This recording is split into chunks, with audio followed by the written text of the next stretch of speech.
오늘 우리에게 주시는 하나님의 말씀 예레미야 애가 3장 17절부터 33절까지의 말씀입니다. 예레미야 애가 3장 17절부터 33절까지의 말씀, 제가 보는 성경으로 구약 1147쪽에 있습니다.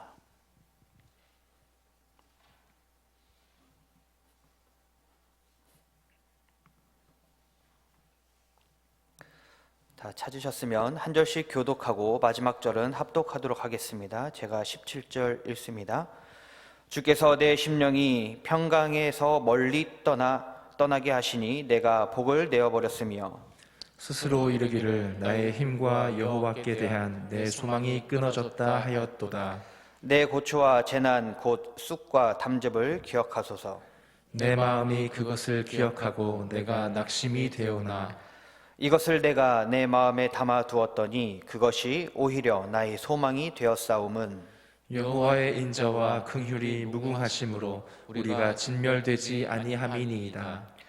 이것들이 아침마다 새로우니 주의 성실하심이 크시도소이다. 내 심령에 이르기를 여호와는 나의 기업이시니 그러므로 내가 그를 바라리라 하도다. 기다리는 자들에게나 구하는 영혼들에게 여호와는 선하시도다. 사람이 여호와의 구원을 바라고 잠잠히 기다림이 좋도다. 사람은 젊었을 때에 멍에를 매는 것이 좋으니 혼자 앉아서 잠잠할 것은 주께서 그것을 그에게 메우셨음이라. 그대의 입을 땅의 티끌에 댈지어다. 혹시 소망이 있을지로다. 자기를 치는 자에게 뺨을 돌려대어 시욕으로 배불릴지어다. 이는 주께서 영원하도록 버리지 아니하실 것임이며 그가 비록 근심하게 하시나 그의 풍부한 인자하심에 따라 긍휼히 여기실 것임이라. 같이 읽겠습니다. 주께서 인생으로 고생하게 하시며 근심하게 하심은 본심이 아니시로다. 아멘. 우리 성도님들에게는 슬픈 일이 혹시 있으신가요? 지금 현재 슬픈 일이 없을지라도 과거에 슬픈 일들을 겪었던 적이 아마 많이 있으실 것입니다. 그리고 오늘 우리 가족 공동체 안에서 함께 신앙생활을 하시고 또 믿음과 기도의 자리를 오랫동안 지키셨던 이경수 권사님의 장례 예식을 오늘 다 마무리를 하였고요. 또 이렇게 함께 신앙생활하고 또 믿음의 동역자였던 권사님을 떠나보내는 것, 이것만으로도 우리 마음에 참 슬픔이 있는 것 같습니다. 이런 것 외에도 우리는 각자의 삶 가운데에 어려움이 있고 슬픔이 있습니다. 고난과 고통의 일들이 많이 있죠. 그것이 큰 문제이든 또는 작은 문제이든 우리의 삶을 고달프게 하고 괴롭게 하는 것은 똑같습니다. 이런 슬픔이 닥쳐오고 고통이 우리에게 찾아왔을 때 우리 성도님들은 어떻게 하십니까? 어떤 사람들은 이렇게 말합니다. 고통, 피할 수 없으면 즐기자. 피할 수 없는 고통이라면 차라리 즐기자. 이 말에 수긍이 되십니까? 아, 그래, 어차피 피할 수 없는 거 까짓 거 와라. 그래, 견뎌주마. 이렇게 하면서 수긍이 되십니까? 그렇게 또 마음을 먹으면 괜찮아지던가요? 저는 이것이 자기 최면 같습니다. 저는 이 말이요, 수긍이 안 돼요. 피할 수 없는 고통이라면 즐기자. 수긍이 안 됩니다. 그 고통이, 슬픔이 즐겨지지가 않아요. 혹시 여기 계신 분들 치과에 가보셨나요? 아마 지금까지 한 번도 안 가보신 분은 없을 거라고 생각을 합니다. 저도 치과를 많이 다녔는데요. 입에 금리빨이 많이 있습니다. 앞으로 저와 대화를 하실 때 입을 쳐다보시면서 하면 오늘 안 됩니다. 치과에 갈 때마다 혹시 이 고통 즐기는 마음으로 그렇게 치과에 가보신 적 있으세요? 즐기면서 가셨나요? 아니죠. 그래, 이빨 뽑는 거 이 고통만 참아내면, 잇몸을 구멍 뚫고 여기에 임플란트를 심는 이 고통만 참아내면 이제 튼튼한 가짜 이빨이 생기니 그래, 요것을 바라고 내가 기쁨으로 즐기자.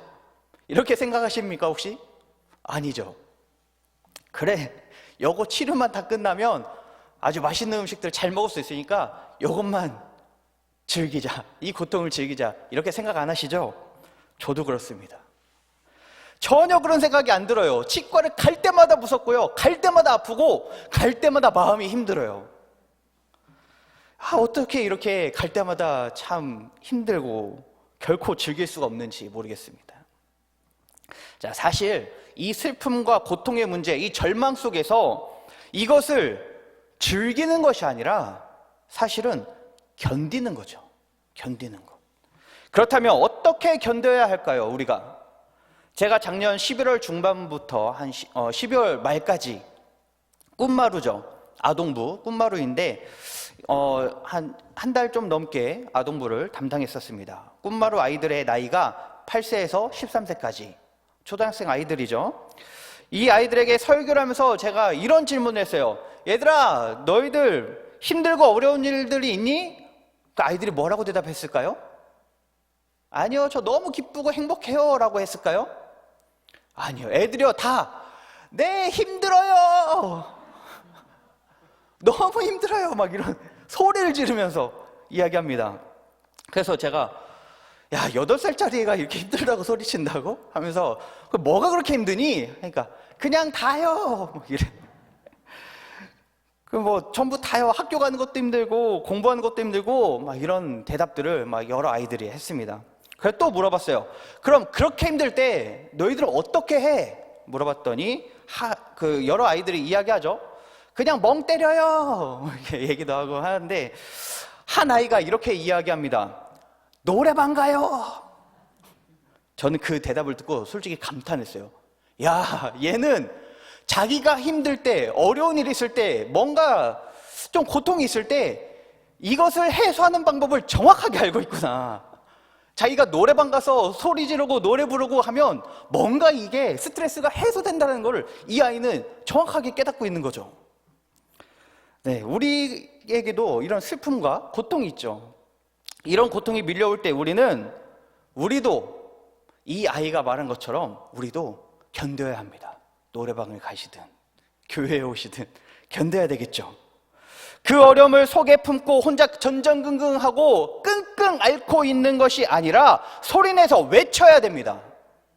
슬픔을 외치고 고통을, 고난을 외쳐야 됩니다. 하나님, 제가 너무 슬픕니다. 하나님, 제게 너무 큰 고통이 있습니다. 누구에게? 하나님께.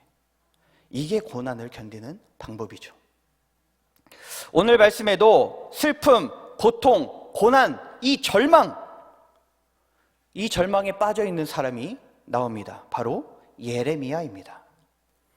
우리가 읽은 예레미야 애가, 이게 히브리어에서 제목 자체로는 에카라고 해서 예레미야라는 말이 빠져 있습니다. 그러니까 우리말로 해서 지금 애가라는 것만 있는 거죠. 애가 무슨 뜻이죠? 슬픈 노래라는 뜻이에요. 슬픈 노래. 그런데 히브리어 에카라고 하는 이 단어의 뜻은요, 슬픈 노래가 아니라 어떻게, 어디에 라고 하는 뜻입니다. 우리 한글 그 제목과 다르죠? 히브리어 제목이. 이 단어는요, 단순한 의문문, 어떻게, 어디에, 이렇게도 사용이 되는데, 또 어떨 때 사용되냐면 절규를 할 때 사용됩니다. 그러니까 이런 의미예요. 아니, 어찌하여, 어떻게, 도대체 어찌하여 이런 일이, 슬프다. 어찌하여 이런 슬픔이 나에게 있는가? 도대체 어디에 소망이 있는가? 어디에 구원이 있는가? 이게 에카 비슷하죠? 오늘 말씀을 통해서 어떻게 하면 이 슬픔과 고난을 이겨낼 수 있는지 한번 살펴보고 같이 은혜를 받도록 하겠습니다. 말씀 속에 에카 하고 외치고 있는, 슬프다 하고 외치고 있는 예레미야가 있습니다. 그렇다면 예레미야가 현재 탄식하고 있는 그 이유가 무엇입니까? 이스라엘 백성이 하나님을 배역하고 멀리 떠나고 악을 행하고 하나님과 점점점 멀어지는 이 삶을 살고 있습니다. 그리고 하나님은 그 백성들을 향해서 돌아와라, 돌아와라, 회개해라, 이렇게 선포를 하십니다. 선지자들을 통해서. 그리고 그들의 악행을 참고 또 참으시다가 하나님께서 심판하시기로 작정을 하십니다. 심판하시기로 작정을 하시면서 예레미야를 통해서 이렇게 심판할 것이다, 이러한 심판이 임할 것이다, 이러한 일들이 일어날 것이다, 이렇게 선포하십니다. 그런데 그렇게 선포하는 것도 이 말을 듣고 돌아오라고, 이 선포를 듣고 이 심판의 메시지를 듣고 돌아오라고 그렇게 선포를 하십니다. 그리고 실제로 이스라엘 백성들이 회개하지 않고 여호와께 돌아오지 않자 이 심판이 임합니다. 바벨론이 쳐들어와서 그들을 유린하고 예루살렘 성전이 무너지고 수많은 사람들이 죽고 포로로 끌려가고, 예레미야가 실제로 이 심판이 오고 그 모습을 보니까 슬퍼할 수밖에 없습니다. 탄식할 수밖에 없는 것이죠. 이게 예레미야가 지금 에카 하고 부르고 있는 이유입니다. 그런데 예레미야가 어떤 사람이죠? 선지자죠. 하나님께 부름받은 선지자입니다. 환상을 통해서 하나님께 메시지를 받고 사람들에게 선포했던 사람이에요. 그 누구보다 하나님과 교감이 강했고 하나님과 늘 가까이 있던 사람이 바로 예레미야입니다. 그리고 다른 이스라엘 백성들보다 먼저 이 심판에 대해서 알았고 그 심판이 얼마나 극심할지도 예레미야는 알았죠. 그렇다면 어쩌면 예레미야는 이렇게 생각을 했을 수도 있지 않을까요? 그래, 이 심판의 때가 오면 아주 비참한 상황들이 벌어질 거야. 그래도 잘 이겨내야 돼. 믿음을 끝까지 지키며 이겨야 돼. 다른 백성들이 절망에 빠지지 않도록 내가 잘 도와서 이것을 이겨내야 돼. 이렇게 생각을 했을지도 몰라요. 또 우리가 생각하기에도 야, 그래, 예레미야 정도라면 하나님과 그렇게 깊은 관계 가운데 있었고 하나님의 선지자였고 이 심판의 내용을 미리 알았고, 야, 그래, 이런 예레미야라면 그래, 이 고통 잘 이겨나가지 않을까? 이 고통이 왔을 때 믿음으로 잘 견디며 나아가지 않을까? 이런 생각을 우리도 할 수 있습니다. 그런데 실제로 예레미야의 모습이 어떻습니까? 아, 이 고통 피할 수 없으면 즐겨라, 이런 마음으로 있나요? 아니죠. 실제로 닥친 이 심판의 모습을, 이 고난과 고통의 모습을 목도한 예레미야는 슬픔에 너무나 사무칩니다. 그리고 절망에 빠져요. 도저히 헤어날 수 없는 절망에. 이 사건으로 자기 자신이 가지고 있던 이 모든 신앙이 뿌리째 흔들립니다. 왜냐하면 이스라엘을 심판하는 주체가 하나님이시기 때문에 더 그렇습니다. 겉으로는 바벨론에 의해서 전쟁이 난 것 같죠. 그냥 그 바벨론이 그냥 우리를 쳐들어온 것만 같아요. 그런데 크게 보면 하나님의 그 범주 아래에 이 모든 일들이 있었다는 것입니다. 이에 대한 고통의 내용을요, 3장 1절에서 18절까지 오늘 우리가 읽지 않은 본문이지만 여기 이 내용에서 잘 보여주고 있습니다. 내용을 요약하면 이렇습니다. 나를 막대기로 때리는 자가 하나님이시다. 나를 어둠 속으로 내모르신 분도 하나님이시다. 내 사정을 봐주지 않고 오히려 내 살을 뜯겨지고 내 뼈가 부러지게 하신 분도 하나님이시다. 나를 관역으로 삼아서 활을 당겨 그 화살이 날아와 내 심장을 뚫게 하신 분도 하나님이다.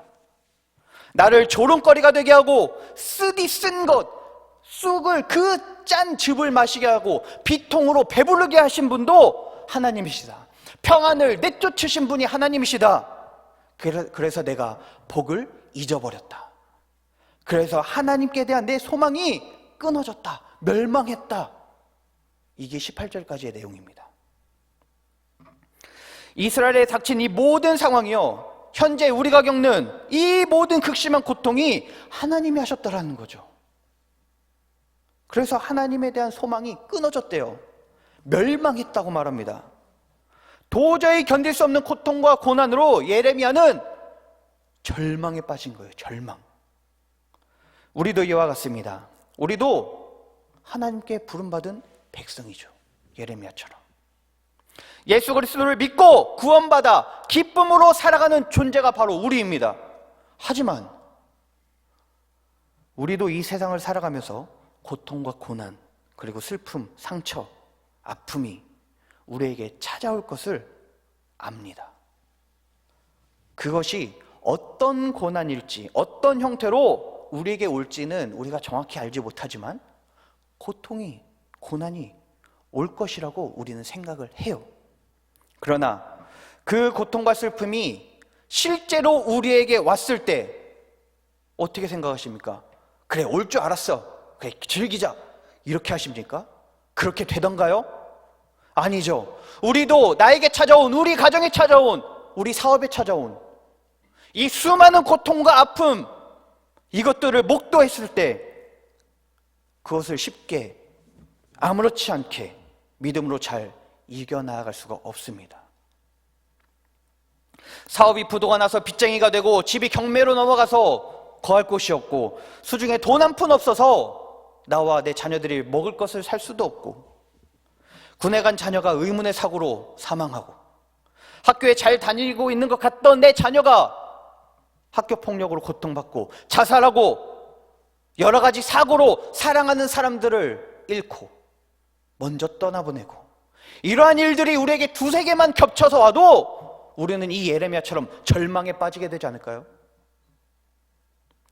예레미야의 모습과 우리의 모습을 들여다보면 이 상황이 전혀 나아질 기미가 보이지 않습니다. 이 암흑이 영원할 것만 같아요. 전혀 소망이 없고 절망만 가득할 것 같습니다. 이럴 때 우리는 어떻게 해야 할까요? 어떻게 해야 이 끝이 없을 것 같은 이 슬픔, 이 고통, 고난, 상처, 절망, 이것으로부터 우리는 벗어날 수 있을까요? 그 방법은 하나님께 대한 소망이 끊어진 것 같고 멸망한 것 같을지라도 그럼에도 불구하고 하나님을 찾아야 된다는 것입니다. 우리 19절을 함께 읽어보도록 하겠습니다. 19절입니다. 내 고초와 재난 곧 쑥과 담즙을 기억하소서. 아멘. 기억하소서. 기억하소서라는 이 말을요 신학자들이 두 가지로 해석을 합니다. 하나는 예레미야가 자기 자신에게 하는 말이라고 해석을 하고 또 하나는 하나님께 하는 말이다라고 해석을 합니다. 그래서 성경에서도 번역이 약간씩 달라요. 성경이 우리가 보는 개역개정만 있는 게 아니라 새번역 성경, 현대어 성경, 쉬운 성경 여러 가지 있죠? 여기에서 번역이 다릅니다. 현대인의 성경, 새번역 성경에서는 여기서 기억하소서가 자기 자신에게 하는 말로 기록되어 있습니다. 그래서 내가 겪은 그 고통, 고난을 내가 잊지 못합니다. 내가 못 잊습니다. 그리고 우리가 오늘 읽은 개역개정과 쉬운 성경에서는 이렇게 하나님께 고백하는 말로 기억하소서, 기억해 주십시오 이렇게 기록되어 있어요. 그런데 이것이 맞다 저것이 맞다가 아니라 이 두 가지가 전부 중요합니다. 왜요? 절망에 빠진 사람은 이 두 가지 마음이 동시에 전부 나타나기 때문에 그래요. 우리가 슬픔과 절망에 빠지게 되면 처음엔 사실 아무 생각이 나지 않습니다. 당황하죠. 이게 뭐지? 흔히 우리가 멍 때린다라고 하죠. 뭐지? 하고서 멍을 때리게 됩니다. 그런데 계속해서 끝까지 아무 생각 없이 있진 않습니다. 이게 뭐지? 라고 당황하며 그 이후에 어떻게 됩니까? 이게 도대체 무슨 일이지? 생각이 나요. 이제 계속해서 생각이 납니다. 어떤 생각이죠? 왜 이런 고난이 나에게 왔지? 왜 이런 슬픔이 나에게 온 거야? 내가 어떤 잘못을 했길래? 내가 뭘 그렇게 잘못했길래 이런 고통이 나에게 찾아오는 거지? 내가 교회 안 가서 그런가? 내가 기도를 하는 게 부족했나? 도대체 왜 이런 어려움이 나에게 찾아오지? 끊임없이 이 생각의 굴레에 빠집니다. 그리고 더욱더 절망의 절망 속으로, 절망의 늪으로 빠져서 헤어나오지 못합니다. 이 고난을 계속해서 기억하게 되는 거죠. 그런 중에 또 한편으로는 어떻게 됩니까? 하나님, 이 고통 어떻게 합니까? 도대체 왜 이런 고통이 나에게 찾아옵니까? 하나님, 이 고통 주님 아시죠? 주님 기억해 주세요. 제 아픔을, 제 쓰라림을 주님 기억해 주세요. 이런 고백도 하게 되죠. 그래서 기억하다, 생각하다, 이것이 아주 중요합니다. 우리는 계속해서 기억해야 합니다. 생각해야 합니다. 우리의 실수를 생각하고, 우리의 실패를 생각하고, 우리의 절망을 생각하고, 우리 죄를 기억하고, 우리의 상처를 생각하고, 우리의 아픔과 고통, 고난을 생각해야 합니다. 그렇게 계속해서 생각할 때에 무엇을 발견하게 되느냐? 나의 연약함을 발견합니다. 아, 이 고통 속에서 내가 할 수 있는 게 아무것도 없구나. 이 아픔을, 이 슬픔을 나는 전혀 해결할 수 있는 능력이 없구나. 그렇게 될 때 우리는 하나님께 고백합니다. 하나님, 제가 겪는 이 슬픔, 고통, 고난, 하나님 기억해 주셔서 하나님 제거해 주세요. 없애 주세요. 이렇게 고백하고 이쯤 되면 우리의 슬픔을 하나님이 하시고 그 고통의 호소를 들으시고 이 모든 상황을 변화시켜 주실 것만 같습니다. 그런데 현실은 어떻죠? 전혀 변화가 안 일어납니다. 여전히 돌파구가 보이지 않고 절망의 늪에 빠져서 계속 밑으로 가라앉는 것만 같습니다. 이것을 20절에서 잘 표현해주고 있는 것 같아요. 우리 20절을 또 같이 읽어보도록 하겠습니다. 20절 시작. 내 마음이 그것을 기억하고 내가 낙심이 되오나.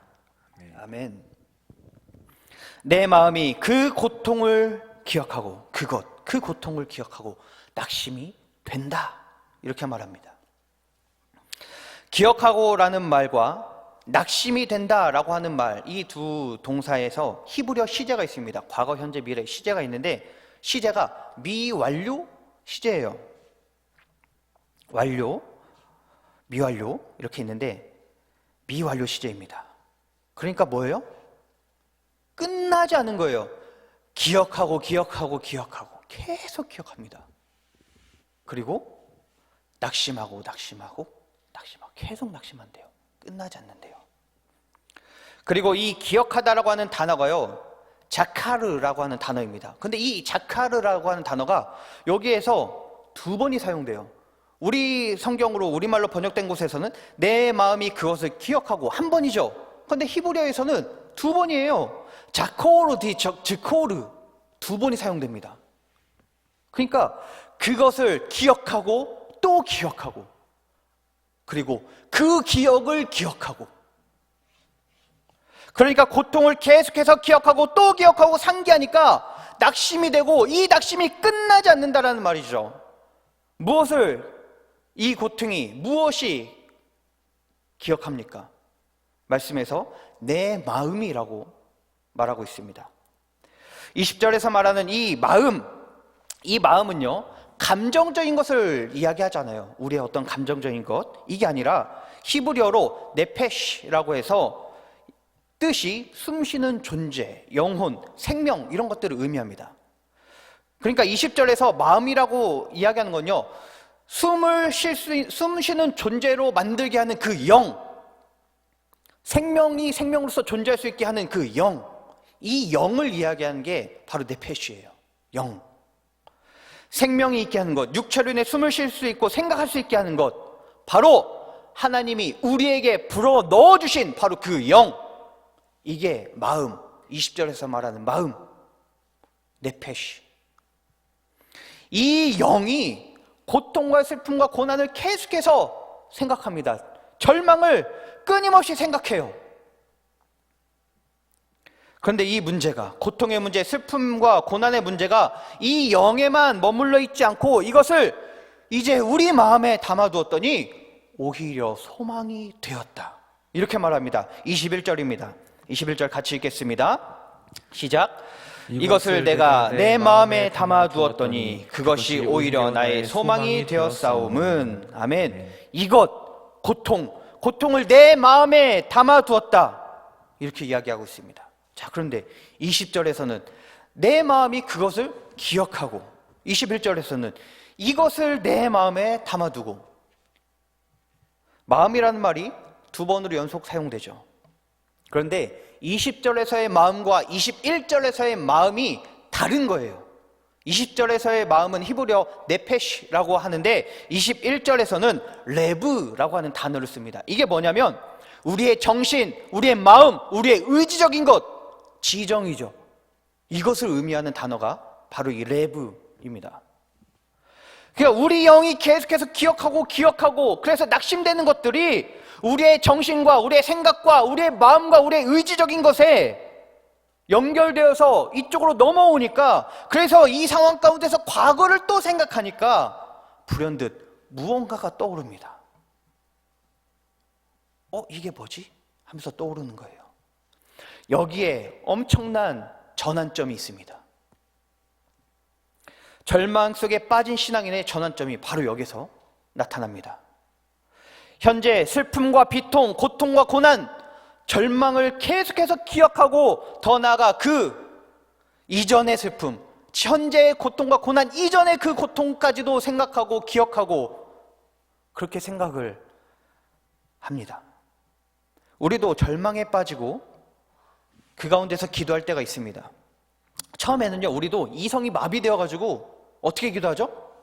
아니, 하나님 도대체 이게 무슨 일입니까? 하나님 예전에도 이런 고통을 주시더니, 이런 슬픔을 주시더니 왜 또 이런 고난을 주십니까? 왜 또 이런 슬픔을 우리한테 주시는 거예요? 제가 하나님께 뭘 그렇게 잘못했습니까? 제 삶에 뭐가 문제이기에 이런 거죠? 하나님께 막 쏟아냅니다. 정신이 없으니까, 이성이 마비되어가지고. 그러다가 점차 시간이 지나면서 우리에게 이성이 돌아오고 뭔가 마음이 좀 차분해지고, 그러면서 과거를 회상합니다. 21절에서 담아두었다 라고 하는 말이 히브리어로는 회상하다, 되돌아오다, 회복하다 이런 뜻입니다. 그러니까요, 기도를 하면서 더 그 이전의 과거들을 회상하고 기억하다 보니 문득 이런 생각이 드는 거예요. 그래, 그때도 내가 정말 죽을 것처럼 힘들었는데 하나님이 그래도 그때 또 도와주셨지. 돌파구가 전혀 안 보이는 것 같은 이런 상황이었는데 그때도 하나님이 도와주셨지. 그때도 하나님을 찾으니 하나님이 길을 열어주셨었지. 담아두다, 이 히브리어의 뜻이 회상하다, 되돌아오다, 회복하다. 그러니까 내 삶에 있는 이 슬픔과 고통과 고난을 계속해서 기억하고 회상하고 그 과거의 일들도 계속해서 회상하고 기억하다 보니까 어떻게 됩니까? 그때마다 연약했던 나를 긍휼히 여겨주시고 도와주시고 사랑해 주셨던 그 하나님이 불현듯 떠오르는 겁니다. 불현듯, 갑자기. 그래서 우리의 영혼이, 우리의 마음이 절망으로만 빠져가다가 갑자기 그 절망으로부터 되돌아오다, 마음에 두다, 되돌아오게 되는 겁니다. 회복하게 되는 거죠. 그래서 예레미야는 고백하는 겁니다. 이것이, 이 절망이, 이 고통이, 이 슬픔이, 이 아픔이 오히려 하나님을 소망하게 하는, 오히려 하나님을 바라보게 하는 것이 되었구나. 이 고백을 하는 거예요. 절망에만 빠져있던 사람이 이제는 하나님의 은혜를 구하고 긍휼을 구하고 소망하게 되는 것입니다. 그 소망의 내용이 그럼 무엇입니까? 22절부터 그 내용이 기록되어 있는데 22절 우리 또 함께 읽겠습니다. 22절 시작. 여호와의 인자와 긍휼이 무궁하심으로 우리가 진멸되지 아니함이니이다. 아멘. 하나님의 인자하심, 친절과 자비, 자애, 그리고 하나님의 우리를 불쌍히 여기심, 이것이 무궁하다, 끝마치지 않았다. 이 자비가, 이 인자가 맞춰지지 않았다, 소모되지 않았다. 그래서 우리가 진멸되지 않았다, 우리가 끝마쳐지지 않았다, 우리의 왕성함이 끝난 것이 아니다 라고 고백하는 것입니다. 23절도 한번 읽어보겠습니다. 23절 같이 읽겠습니다. 이것들이 아침마다 새로우니 주의 성실하심이 크시도소이다. 아멘. 하나님의 인자와 긍휼히 여기심이 무궁하심이, 이것이 아침마다 새롭고 아침마다 늘 새롭다. 내일의 그 아침이 밝아올 것을 믿는다면 그 믿는 동안에 하나님의 인자하심과 긍휼히 여기심이, 그것이 무궁하심을 아침마다 새롭게 될 것을 믿게 된다라는 말이죠. 주의 성실하심, 견고함, 확고부동함, 신실하심, 하나님의 이 진리, 그것이 너무나 크시기에 우리가 결코 진멸되지 않을 것이라는 이 소망, 이 소망이 아침마다 항상 늘 매일 생기게 되는 것입니다. 더 나아가서 예레미야가 이렇게 말합니다. 24절도 같이 읽겠습니다. 내 심령에 이르기를 여호와는 나의 기업이시니 그러므로 내가 그를 바라리라 하도다. 아멘. 늘 고통과 슬픔과 고난을 기억하는데 내 영에게 이제 말합니다. 여호와는 나의 기업이다. 나의 영아, 여호와는 나의 모든 것이다. 그러니 이제 이 절망아 사라져라. 나의 모든 것 되시는 여호와를 내가 바랄 것이다. 바라다, 소망이랑 같은 단어입니다. 소망한다. 예레미야의 고백이 우리의 고백이 되길 바랍니다. 이제 말씀을 뵙겠습니다. 예레미야 애가는 슬픈 노래죠. 그래서 이 애가서에 있는 이 5개의 장은요, 한 장 한 장이 하나의 노래예요. 1장이 하나의 노래, 2장이 하나의 노래, 3장이 하나의 노래. 총 5개의 노래가 있는데 이 5개의 노래 중에 유일하게 소망을 담고 있는 내용이 바로 3장, 오늘 우리가 읽은 말씀밖에 없습니다.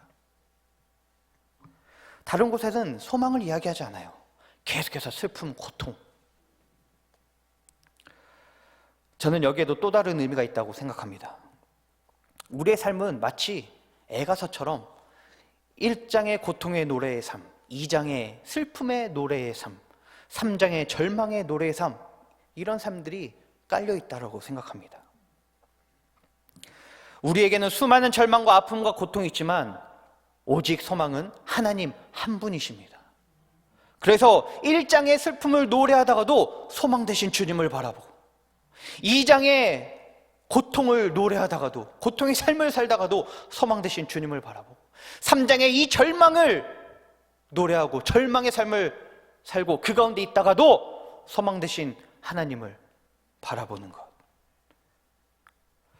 우리에게 오늘 말씀과 같은 슬픔과 고통, 비통함, 애통, 상처, 고난, 이런 것들이 있을 때 어떻게 해야 합니까? 그 아픔을 먼저 외치시기 바랍니다. 단식하세요. 하나님, 저 너무나 슬픕니다. 하나님, 저 너무나 아파요. 너무나 고통스럽습니다. 왜 이런 고통이 저에게 이렇게 일어나는 것입니까? 토해내시기 바랍니다. 누구한테요? 하나님께. 비록 그것이 원망일지라도 토해내시기 바랍니다. 그리고 원망만 하고 끝내지 마시고 계속해서 이 아픔을, 이 고통을 생각하고 또 생각하고 회상하고, 그렇게 슬픔과 고통을 회상할 때에 우리의 연약함이 드러납니다. 우리의 연약함이 발견되어서 그로 인해서 하나님의 인자하심이, 하나님의 긍휼히 여기심이, 하나님이 여전히 함께 하심이 어느 순간 보이게 됩니다. 그리고 우리의 모든 것 되시는 주님을 끝까지 바라보시길 바랍니다. 끝까지 소망하시길 바랍니다. 소망은요, 현재 우리의 믿음이, 이 현재의 것이 미래적으로 바뀐 것이 바로 소망입니다. 우리가 이렇게 하나님을 소망할 수 있는 이유, 그것을 33절을 통해서 우리에게 보여주고 있습니다. 우리 33절을 읽고 마치도록 하겠습니다. 같이 읽겠습니다. 주께서 인생으로 고생하게 하시며 근심하게 하심은 본심이 아니시로다. 아멘. 우리 이 시간 찬양하면서 같이 나아가도록 하겠습니다. 주의 인자는 끝이 없고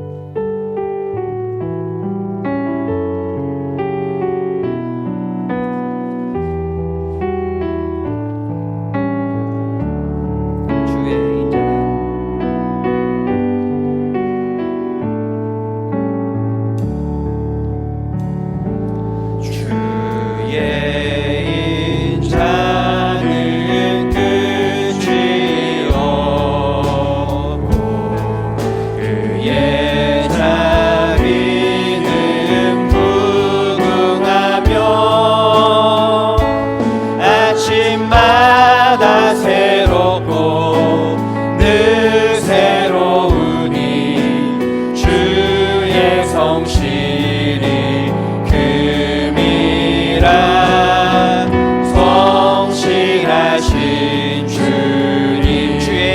인자는 주의 인자는 끝이 없고 그의 자비는 무궁하며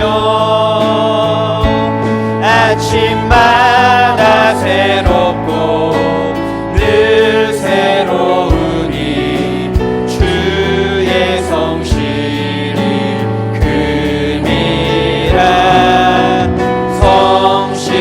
성실하신 주의 인자는 끝이 없습니다. 주의 인자는 끝이 없고 그의 자비는 무궁하며 아침마다 새롭고 늘 새로우니 주의 성실이 금이라 성실하신 우리 한 번 더 고백합니다. 주의 인자는 끝이 없고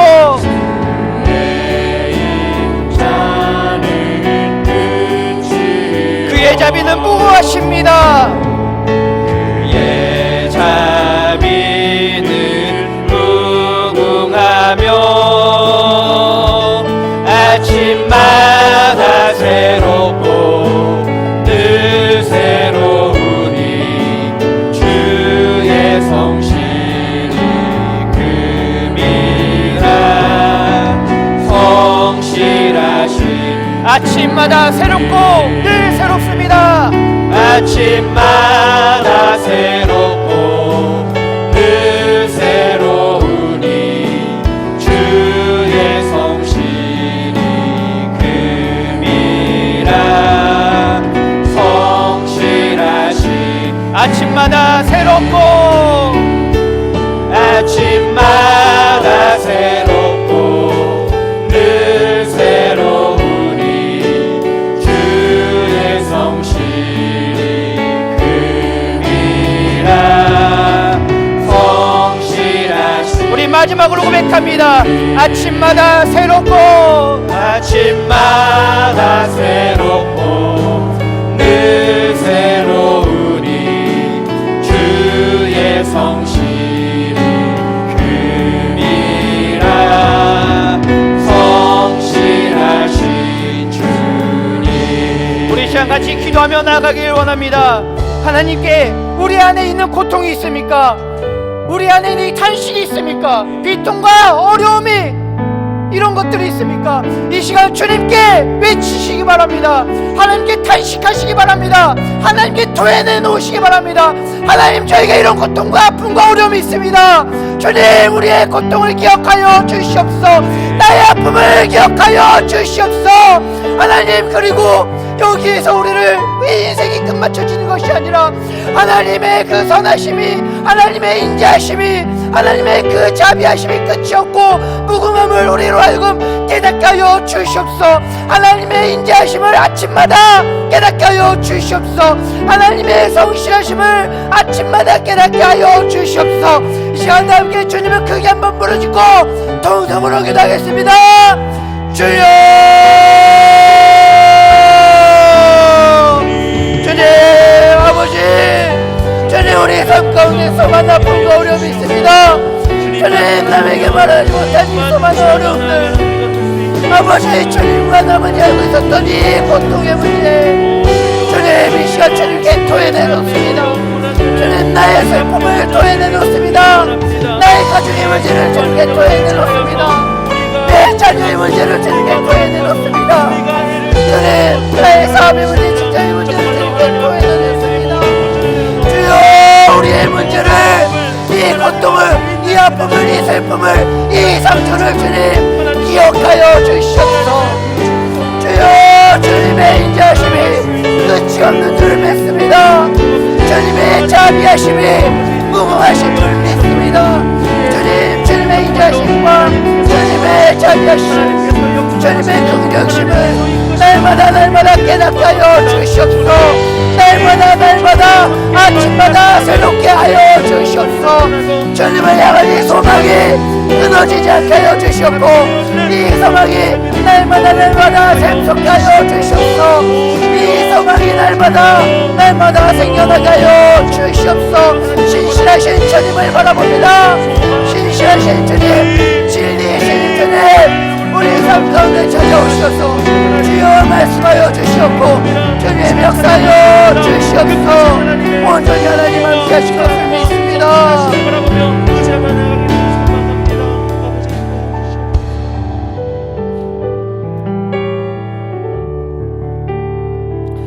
하나님, 오늘도 말씀으로 은혜 주시니 감사합니다. 우리의 삶에는 고난과 아픔, 슬픔, 상처 이런 것들이 언제나 가득합니다.